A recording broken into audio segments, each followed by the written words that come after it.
नमस्कार साथियों, मैं डॉक्टर राजेश सर आप सभी का क्लब एग्रीकल्चर अकेडमी के ऑफिशियल चैनल पर स्वागत करता हूं। आज एक नए वीडियो के साथ आपके सामने जी रहे हैं हम। ये जो छोटे छोटे मुद्दे आप तक पहुंचाए जा रहे हैं, आप इसको अगर देखेंगे तो आपको भी समझ में आएगा कि आपके लिए कहीं ना कहीं काफ़ी उपयोगी सिद्ध होंगे, क्योंकि एग्जाम की परिस्थिति में ये आपको काफ़ी मदद करेंगे। इसलिए इन सभी मुद्दों को आप ध्यान से देखिएगा और उस पर जो है प्रश्नों का एक एनालिसिस करने का प्रयास करिएगा। तो एक ऐसे ऐसे प्रश्न आपको मिलेंगे जो शायद नोट्स में खोजना मुश्किल हो जाएगा। तो आज उसी बिंदु को ध्यान में रखते हुए हम एक नए बिंदु पर आए हैं। देखिए जो लिखा हुआ है, कृषि क्षेत्र में जल उपयोग। तो ये जो कृषि क्षेत्र में हमारा जल का उपयोग है, ये कैसे है, क्या क्या है, इस बारे में हम लोग को जानने का प्रयास करेंगे और क्या बेहतर हो सकता है, क्योंकि आज की ये इशू है पूरी दुनिया की, जल उपयोग कैसे सुधारा जाए, अधिकतम जल की उपयोगिता कैसे बनाई जाए, कैसे बढ़ाई जाए, यह एक बहुत बड़ा मुद्दा है। उन्हीं मुद्दों को समझने के लिए हम लोग थोड़ा सा प्रयास करेंगे। हमारी संस्थान के द्वारा हमारा यूपी कैडेट BHU JRF के लिए हमारा जो PG का कोर्स है, ऑनलाइन ऑफलाइन दोनों मोड में प्रारंभ हो चुका है। हमारा BSc AG का भी कोर्स दोनों मोड में प्रारंभ हो चुका है। हमारा TA का भी बैच चल रहा है। उन सभी बैच से या हमारे इस बैच से जुड़ना है तो आप सभी का स्वागत है। आइए, संस्था आपको जो है आपके उज्जवल भविष्य के लिए पूरा प्रयास करेगी। तो देखिए, आज लिखा है कृषि क्षेत्र में जल उपयोग दक्षता में सुधार के तरीके। मतलब कृषि क्षेत्र में जल उपयोग को कैसे सुधारा जाए, उसके कुछ तरीकों पर हम लोग बात करेंगे, क्योंकि ये हमारे सिलेबस का अंग भी है, हम लोग इसके बारे में पढ़ते रहते हैं।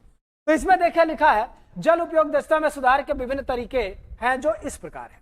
पहला, सूक्ष्म सिंचाई। तो पहला इसमें जो है हमारा वो क्या है, सूक्ष्म सिंचाई या माइक्रो इरिगेशन।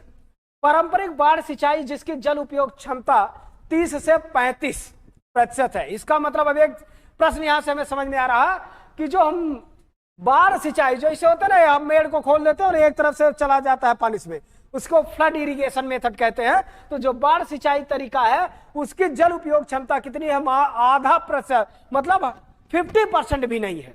आगे लिखा की तुलना में सूक्ष्म सिंचाई जिसमें ड्रिप सिंचाई भी शामिल है कि जल उपयोग दक्षता 80 से 95% है। देख रहे हैं, उसकी 50% भी नहीं है और इसका 95% तक देखने को मिल रहा है। और साथ ही साथ इसके अनेक लाभ मिलते हैं, जैसे जल की बचत 30 से 60% की जल बचत, उपज में वृद्धि 40 से 75%, बहुत बड़ी बात है। और खरपतवार में कमी 20 से 50% तक। अगर इस डाटा को देखें तो हमें माइक्रो इरिगेशन या सूक्ष्म सिंचाई की तरफ बहुत तेजी से बढ़ना चाहिए। इनमें तमाम शोध रिसर्च करके नई तकनीकियों को लाना चाहिए। दूसरा है फर्टिगेशन।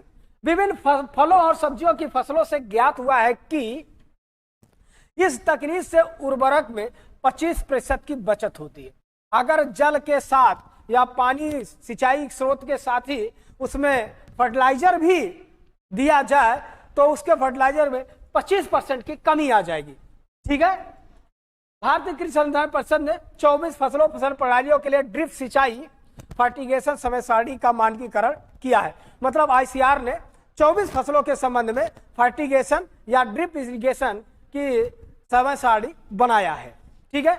आगे लिखा है पलवार। मिट्टी के ऊपर पॉलीथीन शीट या जैविक पदार्थों को फैलाकर पलवार करने से पौधों के जड़ के भाग से वाष्पीकरण नियंत्रित होता है, जिससे जल उपयोग दक्षता बढ़ाने में मदद मिलती है। कृषि में मल्च सामग्री के उपयोग से औसतन 10%, मतलब मल्चिंग के द्वारा या पलवार के द्वारा भी 10% नमी या 10% सिंचाई की बचत की जा सकती है। तो ये इरिगेशन के इस तरह से करने से बहुत जो है उपयोगी हो रहा है। ठीक है। तो ये चीजें जो है काफी महत्वपूर्ण है। ठीक है। आगे लिखा है सूखा सहिष्णु फसलें। क्षेत्र विशेष की जलवायु के लिए उपयुक्त फसलें उगाना एक और तरीका है, जिससे किसानों को प्रति बूंद अधिक फसल मिल रही है। इसके लिए भी आईसीआर ने जल के विवेकपूर्ण उपयोग के लिए देश के विभिन्न कृषि जलवायु क्षेत्रों के अनुकूल कई सूखा सहिष्णु अल्प अवधि की अनेक फसलों के किस्मों को विकसित किया है।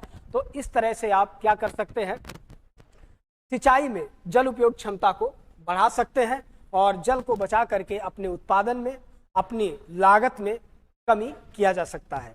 तो आज के लिए इतना ही, मिलते हैं अगले वीडियो में, तब तक के लिए धन्यवाद।